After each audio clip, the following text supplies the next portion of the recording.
வணக்கம். இந்த பதிவு ஒரு பயிற்சி நோக்கத்துக்காக மட்டும் கொடுக்கப்படுது. அதனால தயவு செய்து பயிற்சிக்கு மட்டும் பயன்படுத்துங்க. ரெக்கமெண்ட் எடுத்துக்காதீங்க.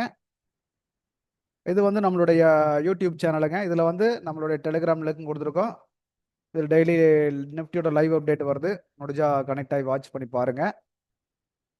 புதுசாக இருந்தீங்கன்னா வந்து இந்த அப்டேட்டட்ஸ் வீடியோ ஒன்றும் பார்க்காம நீங்கள் இந்த புதியவர்களுக்காக ஃபார் பிகினர்ஸ் இருக்கு இல்லைங்களா, இதையும் ஃபாலோ பண்ணுங்க. இதில் வந்து பார்த்தீங்கன்னா கிட்டத்தட்ட ஒரு 15 வீடியோ இருக்கு. ஒன் பை ஒன்னா ஸ்கிப் பண்ணாம பாருங்க. ஒவ்வொரு வீடியோ முடிஞ்சோன்னா பயிற்சி பண்ணுங்க. பயிற்சி பண்ண இந்த கான்செப்ட் உங்களுக்கு முழுமையாக புரிய ஆரம்பிக்கும்.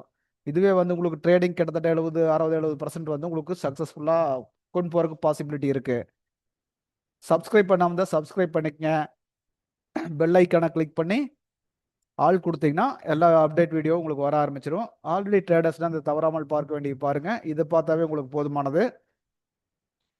வாங்க ஸ்டாக் பார்க்கலாம். இன்னைக்கு வந்து ரிலையன்ஸ் அண்டு ஹெச்டிஎஃப்சி பேங்க் பார்க்குறோம்.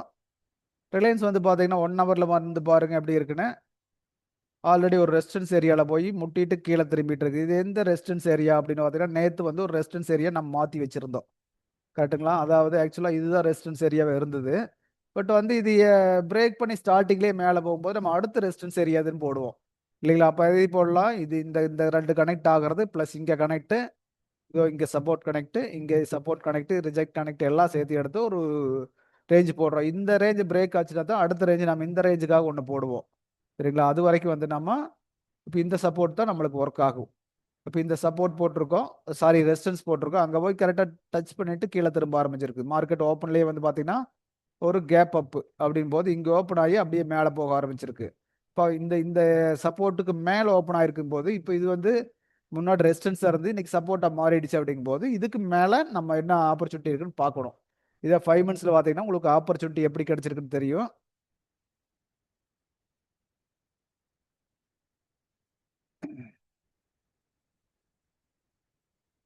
பாருங்க, ஃபர்ஸ்ட் நம்ம இந்த லெவல் போட்டிருந்திருப்போம். இந்த லெவலை ஒரு ரெசிஸ்டன்ஸ் லெவலாக வச்சிருந்தப்போ அதுக்கு மேலே ஓப்பன் ஆக க்ளோஸ் ஆனோடனே நம்ம என்ன பண்ணோம், இது சப்போர்ட்டாக மாறி இருக்கும். அகைன் மேலே போயிட்டு அந்த ரெசிஸ்டன்ஸ் லெவல்லையே ட்ராவல் பண்ணிட்டு கீழே வந்து கொஞ்சமாக கீழே வந்து முடிஞ்சிருக்கான்.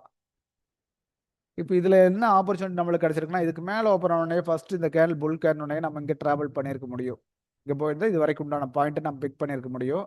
அப்போ இங்கே போய் பார்த்தீங்கன்னா அடுத்தது இந்த பாடி க்ளோஸ் வச்சிருக்கா, அதுக்கு அடுத்து பாடி க்ளோஸை வைக்க முடியல. அப்படிங்கும்போது ஆட்டோமேட்டிக்காக இந்த இடத்துல இருந்து ஏதோ ஒரு இடத்துல நம்ம எக்ஸிட் ஆயிருப்போம். சரிங்களா?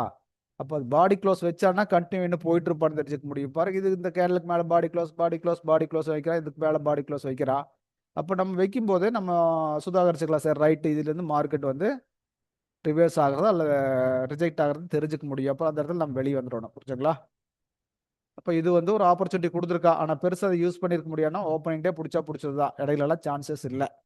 இங்கே போய் செல் பண்ணலாமான்னா அதெல்லாம் தப்பான வேலை. ஏன்னா 5 மினிட்ஸில் பை ட்ரேட் இருக்கும்போது பைக்கு உண்டான வேலையை மட்டும்தான் நான் பண்ணணும், செல்லுக்கு உண்டான வேலையை பண்ணக்கூடாது.